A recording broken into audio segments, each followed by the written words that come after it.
حضرت علامہ مفتی احمد یار خان علیہ الرحمت و رضوان سرزمین بدایوں کے رہنے والے آخری ایام میں پاکستان چلے گئے. دین و سنیت کا اسلام کا بہت بڑا ذخیرہ آپ نے کتابی شکل میں چھوڑا ہے. عزیزان محترم آپ ارشاد فرماتے ہیں اس صحبت کو اے ایمان والو تم معمولی نہ سمجھ لینا, اس قربت کو تم معمولی نہ سمجھ لینا. صحبت اچھی ہو یا صحبت بری ہو ان دونوں میں اثر اتنا زیادہ ہے, اتنا زیادہ اثر ہے, اتنا زیادہ اثر ہے کہ دعویٰ فرماتے ہیں اور ارشاد فرماتے ہیں کہ جو اثر صحبت میں ہے وہ اثر نماز میں نہیں ہے, وہ اثر روزے میں نہیں ہے, وہ اثر زکات میں نہیں ہے, وہ اثر حج میں نہیں ہے, وہ اثر تلاوت قرآن میں نہیں ہے. پوچھا گیا ذرا توجہ پوری رکھنا تاکہ بات آدھی سن کر کے یہاں سے نہ چلے جانا کہ امان اللہ اشرفی نے یہ کہہ دیا بڑے اسٹیج پر, بڑے مجمع میں اسٹیج پہ کہہ دیا کہ نماز میں اثر نہیں ہے. اما میں نہیں کہتا نماز میں اثر نہیں ہے, نماز میں اثر ہے, روزے میں اثر ہے, حج میں اثر ہے, زکات میں اثر ہے, نیکیوں میں اثر ہے, تلاوت قرآن میں اثر ہے, یقیناً اثر ہے, لیکن اس سے زیادہ اثر صحبت میں. بولو اس سے زیادہ اثر, اس سے زیادہ اثر صحبت میں ہے, اس سے زیادہ اثر صحبت میں ہے. یقیناً نماز پڑھنے والے کو نماز اپنا اثر دکھاتی ہے, روزہ رکھنے والے کو روزے کا اثر آتا ہے, حج کرنے والے کو حج اپنے فیضان سے مالا مال کرتا ہے, تلاوت کرنے والے کو تلاوت قرآن کا فیضان ملتا ہے. لیکن صحبت ایسی نایاب چیز ہے, ایسی بے مثال چیز ہے, اسی لیے اسے نیکی اور بدی کا جا کہا گیا ہے. یہ صحبت اتنی زبردست ہے کہ اس کا اثر ان سے بھی زیادہ ہے, نماز سے بھی زیادہ, روزے سے بھی زیادہ, حج سے بھی زیادہ, زکات سے بھی زیادہ, عبادت سے بھی زیادہ, ریاضت سے بھی زیادہ, تقوی سے بھی زیادہ. ارے پوچھو کہ اثر زیادہ کیسے ہے تو صاحب تفسیر نعیمی کہتے ہیں میں تمہیں دلیل دیتا ہوں ذرا تم جواب دے دینا. کوئی بندہ نماز پڑھے زندگی بھر تو نماز پڑھنے سے بندہ کیا بنتا ہے, نمازی بنتا ہے. کوئی زندگی بھر روزہ رکھے تو روزہ رکھنے سے کیا بنتا ہے, روزے دار بنتا ہے. کوئی حج کرے تو کیا بنتا ہے, حاجی بنتا ہے. کوئی تلاوت قرآن کرے تو کیا بنتا ہے, قاری بنتا ہے. کوئی میدان جہاد میں جا کے جنگ کرے تو کیا بنتا ہے, غازی بنتا ہے. یہی تو فرماتے ہیں کہ سنو نماز سے بندہ نمازی بنتا ہے, روزے سے بندہ روزے دار بنتا ہے, زکات سے بندہ سخی بنتا ہے, حج کرنے سے بندہ حاجی بنتا ہے, علم پڑھ لے بندہ قاضی بنتا ہے, میدان جہاد میں جائے تو غازی بنتا ہے. لیکن صحبت کا فیضان یہ ہے کہ نمازی نہیں بنتا, روزے دار سے روزے دار نہیں بنتا, حاجی نہیں بنتا, قاضی نہیں بنتا, بلکہ صحبت کا فیضان یہ ہے کہ صحبت کے ذریعے بندہ مصطفیٰ کا صحابی بنتا ہے. سبحان اللہ, نعرہ تکبیر, نعرہ رسالت. خطیب راجستھان حضرت علامہ مولانا امان اللہ صاحب اشرفی. سبحان اللہ. یہ صحبت کا فیضان ہے. نماز سے بندہ صحابی نہیں بنتا, روزے سے بندہ صحابی نہیں بنتا, حج سے بندہ صحابی نہیں بنتا. ارے سنو یہ صحبت مصطفیٰ کا فیضان ہے, جسے رسول کی صحبت مل جاتی ہے وہ صحابی بن جاتا ہے. لفظ صحبت ہی سے تو صحابی بنا ہے. مصطفیٰ کی صحبت کا فیضان یہ ہے کہ جو رسول کی صحبت میں آ گیا وہ صحابی بن گیا. اب چاہے کوئی قطب ہو, چاہے کوئی ابدال ہو, چاہے کوئی اغواث ہو, چاہے فرد الافراد ہو, اما کسی مرتبے کا ولی ہو جائے ایک صحابی کے ادنا درجے کے برابر بھی نہیں. صحابیت وہ اعلیٰ درجہ ہے, وہ اعلیٰ درجہ ہے. اور ایسے ایسے صحابی بھی ہیں. جنگ خیبر میں ایک صحابی آئے رضی اللہ تعالیٰ عنہ بارگاہ سرکار میں, جس کو اسود کے نام سے جانا گیا اس لیے کہ کالے ہی اتنے تھے. سرکار کی بارگاہ میں آئے, کہا کہ یہ کیا ہو رہا ہے, کہا اسلام کی دعوت دی جا رہی ہے, اگر میں کلمہ پڑھ لوں تو کیا اللہ مجھے قبول کر لے گا, کہا مولا تجھے بھی قبول کر لے گا. آقا سے کہا میرے ساتھ یہ بکریاں ہیں, اسود راعی کے نام سے مشہور ہوئے وہ صحابی رسول. کہا میرے پاس خیبر والوں کی بکریاں ہیں, امانت ہے, یہ امانت امانت دار تک پہنچ جانی چاہیے. تو آپ نے فرمایا کہ بسم اللہ پڑھ کے کنکریاں اٹھاؤ, بکریوں کی طرف پھینک دو, ساری بکریاں اپنے اپنے مالک کے گھر چلی جائیں گی. انہوں نے ایسا ہی کیا. یہ بھی سرکار کا ایک معجزہ تھا. حضرت اسود راعی بارگاہ رسول میں آ گئے, کلمہ پڑھ لیا, کہا سرکار مجھے اجازت دی جائے. پوچھا کس چیز کی, کہا جنگ کے میدان میں جانے کی. ایمان والو کلمہ پڑھا, تلوار اٹھائی, نبی کے نام پر میدان میں گئے, کٹ کر کے شہید ہو گئے. صحابیت کا مقام یہ ہیں کہ نماز نامہ اعمال میں نہیں ہے, روزہ نامہ اعمال میں نہیں ہے, حج نامہ اعمال میں نہیں ہے, زکات نامہ اعمال میں نہیں ہے. یہ تو بڑے بڑے 4 فریضے ہیں, ایک بھی پاس میں نہیں ہے. لیکن زندگی بھر نہیں, اگر کسی کو 5000 سال کی عمر بھی مل جائے اور یہ عبادتیں کرتا کرتا چلا جائے, حضرت اسود رائی کے قدموں کی دھول بھی نہیں. بے شک کیوں نہیں بنے گا؟ اس لیے کہ ان کو صحبت کا فیضان ملا, انہیں صحبت کا فیضان ملا ہے, مصطفیٰ کی صحبت مل گئی ہے, صحابیت کا مقام مل گیا ہے. سنو, صحابیت سے صحابہ کے جو صحبت یافتہ ہیں انہیں تابعیت کا مقام ملا, جو تابعی کے تابعی کی صحبت یافتہ ہیں انہیں تابعیت کا مقام ملا. یہ صحبت کا فیضان ہے جو کسی عبادت کی بنیاد پر نہیں بلکہ صحبت کی بنیاد پر ملا کرتا ہے. کس بنیاد پر ملا؟ یہ کس بنیاد پر صحابیت کا درجہ ملا؟ کس بنیاد پر تابعیت کا درجہ ملا؟ کس بنیاد پر تابعیت کا درجہ ملا؟ سنو, سرکار فرماتے ہیں خیر القرون قرنی, بعد کرنی وہ زمانہ تابعین تک ہے. آقا فرماتے ہیں سب سے بہتر زمانہ میرا ہے, پھر میرے بعد والا, پھر اس کے بعد والا. سب سے بہتر زمانہ وہ تابعین اور تابعین تک کا زمانہ ہے. عزیزان ملت اسلامیہ, ایک دوسری دلیل بھی دی ہے صاحب تفسیر نعیمی نے. ارشاد فرماتے ہیں ایک دلیل اور سن لو, جو میں نے دعویٰ کیا ہے کہ عبادتوں سے زیادہ اثر صحبت میں ہے, تو وہ دوسری دلیل یہ دیتے ہیں کہ عبادت کا فیضان کون پائے گا؟ جو عبادت کرے گا. بھئی عبادت کا اثر کس پر آئے گا؟ جو عبادت کرے گا. نماز کا اثر اسی پر جو نماز پڑھے گا, روزے کا اثر اسی روزے کا فیض اسی کو ملے گا جو روزہ رکھے گا, حج کا اسی کو جو حج کرے گا. اب ایمان سے بتانا کہ نماز کون پڑھے گا, روزہ کون رکھے گا, زکات کون دے گا, حج کون کرے گا؟ کون کرے گا؟ انسان. یہی کریں گے نا. کون کرے گا؟ انسان. یا آگے بڑھ لو, ایک قوم اور بھی ہے جس کو ہم نے دیکھا تو نہیں ہے لیکن قرآن اس کی موجودگی کی گواہی دیتا ہے اور فرماتا ہے وَمَا خَلَقْتُ الْجِنَّ وَالْإِنسَ إِلَّا لِيَعْبُدُونِ. انسان و جنات, ان دو کے سوا کوئی تیسری مخلوق نہیں ہے. ان دو کے سوا کوئی تیسری مخلوق نہیں ہے. جو عبادت کرے, نماز پڑھے, روزہ رکھے, حج کرے, کوئی دوسری مخلوق ان دو کے سوا نہیں ہے. ان کے فیضان سے وہی مالا مال ہوں گے جو ان دونوں میں سے ان کے قریب جائیں گے.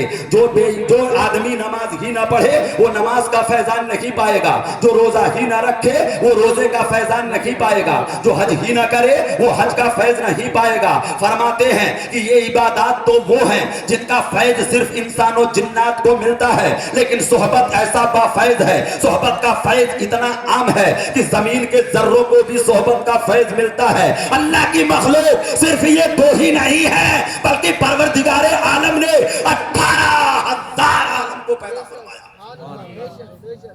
کتنے عالم پیدا کیے؟ کتنے؟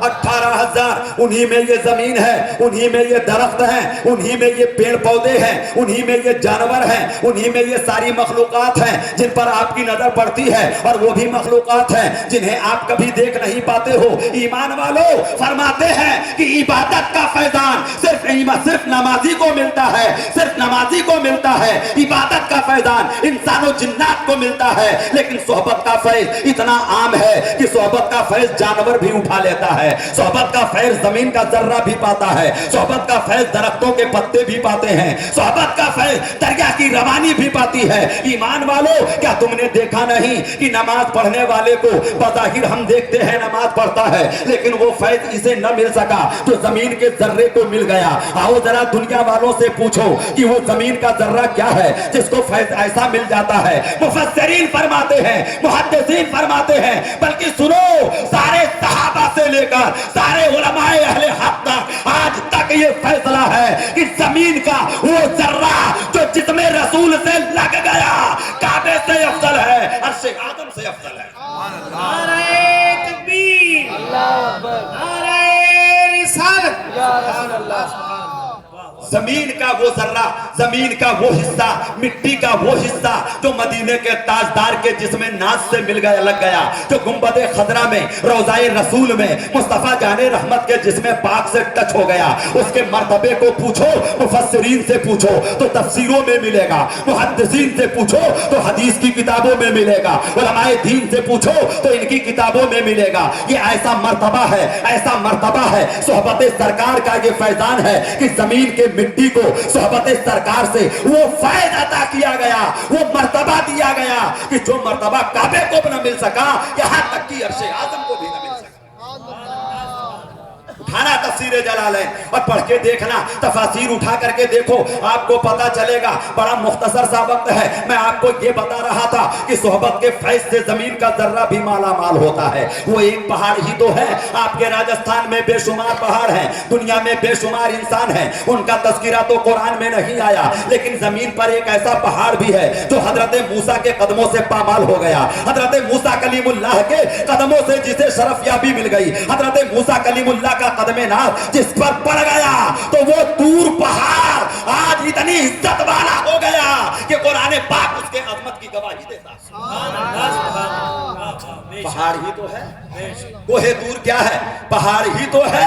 پروردگار عالم قرآن میں کوہ طور کا تذکرہ فرماتا ہے، قرآن میں کوہ طور کا نام آتا ہے۔ عزیزان ملت اسلامیہ، یہ تو زمین کے ذرے ہیں، زمین کے ذرے۔ یاد رکھنا، اچھوں کی صحبت سے اگر یہ پامال ہو گئے تو ان کا مقام اور مرتبہ بڑھ گیا۔ وہیں سنتے چلو، جو بروں کی صحبت سے پامال ہو گئے وہ زمین منحوس قرار دے دی گئی، وہ زمین ناپاک قرار دے دی گئی، وہ زمین ناپاک نہیں منحوس قرار دے دی گئی۔ یاد رکھنا، مفسرین کرام ارشاد فرماتے ہیں کہ وہ جگہ جو کعبہ اور مینا کے درمیان ہے، آپ نے بارہا سنا ہوگا، ابرہہ بادشاہ سفید ہاتھی پر سوار ہو کر، ہاتھیوں کا دستہ لے کر، فوج لے کر کعبے کو گرانے کے لیے سرکار مدینہ کے ولادت سے 40 دن پہلے آیا تھا تاکہ کعبہ آج گرا دیا جائے گا۔ ملک یمن میں جو بنایا تھا اس نے کعبہ، اس میں جا کے کسی نے پاخانہ کر دیا تھا، وہ آگ مٹانے کے لیے یہاں آیا تھا کہ کعبہ گرا دیا جائے۔ واقعہ آپ نے سن رکھا ہے، الم تر کیف فعل ربک باصحاب الفیل، سورہ الم تر کی تفسیر اٹھا کر کے دیکھنا، پوری سورت اسی معاملے پہ نازل ہے۔ یاد رکھنا، وہ جگہ جو کعبے اور مینا کے درمیان ہے جہاں اللہ تعالیٰ نے ہاتھی والوں پر اپنی طرف سے عذاب کے فرشتے بھیجے تھے جن کو دنیا ابابیل کہتی ہے، 3 کنکریاں لے کر کے آئے تھے، وہاں گرایا تھا، اللہ کا عذاب نازل ہوا تھا۔ مفسرین فرماتے ہیں، علماء دین فرماتے ہیں، مفتیان دین کہتے ہیں کہ اے حجاج، جب حج کرنے جاؤ تو جب حرم سے مینا کی طرف چلو تو اس مقام پر ذرا جلدی سے نکل جایا، وہاں نشان لگا دیا۔ عرب حکومت نے وہاں نشان لگا دیا، وہاں سے لے کر کے وہاں تک جہاں تک ابرہہ کی فوج تھی وہاں نشان لگا دیا گیا۔ ایسا کیوں ہے صاحب؟ یہاں سے کیوں جلدی بھاگ جائیں؟ کہا یہ وہ جگہ ہے جہاں اللہ تعالیٰ کا عذاب نازل ہوا، جہاں اللہ کا عذاب نازل ہوا، عذاب والی زمین ہے، اس لیے یہاں دیر تک نہ ٹھہرو، یہاں دیر تک نہ ٹھہرو، بلکہ جلدی سے یہاں آگے بڑھ جاؤ، جلدی سے آگے گزر جاؤ۔ ایمان والوں مجھے بتانا، ارے زمانہ ہو گیا، سرکار کی ولادت سے پہلے 40 دن پہلے اس جگہ پر ابابیلوں نے لشکر سے ابابیلوں نے کنکریوں سے حملہ کیا تھا۔ کیا آج تک وہ زمین نحوست والی ہے؟ کیا آج تک وہ زمین منحوس ہے؟ فرماتے ہیں ہاں ہے، اس لیے کہ وہاں اللہ کا عذاب اترا ہے، اللہ کا عذاب اترا ہے۔ ایمان والوں پھر مجھے کہنے کیوں نہیں دیتے؟ جہاں اللہ کا عذاب اتر گیا، ایک بار اتر گیا، 1400 سال پہلے اتر گیا، آج تک وہ جگہ منحوس مانی جا رہی ہے، تو جہاں سرکار نے آرام فرما لیا، جہاں مصطفیٰ ٹھہر گئے، جہاں آقا نے قیام فرما دیا، آج کیوں کچھ زبانیں اتنی بے لگام ہو گئی ہیں جو غار ہیرا کی توہین کرتی ہیں، غار ثور کی توہین کرتی ہیں، جبل نور کی توہین کرتی ہیں؟ ارے نادانو، وہاں اللہ کا محبوب رحمت للعالمین تشریف لے گیا، وہاں اللہ کا محبوب بیٹھا ہے، اللہ کا محبوب وہاں اپنے وقت گزارے ہیں، اور جہاں اللہ کا محبوب وقت گزار لیا کرتا ہے ان جگہوں کا مرتبہ اونچا ہو جاتا ہے۔ ایک حدیث کی روایت اور سن، اللہ کے محبوب تشریف لے جا رہے تھے، آپ کے ساتھ مجاہدین کا لشکر تھا، قوم سمود کی ویران بستی جہاں اللہ کا عذاب آیا اس کے بغل میں خیمہ گاڑ دیا گیا، پانی کی کمی آ گئی،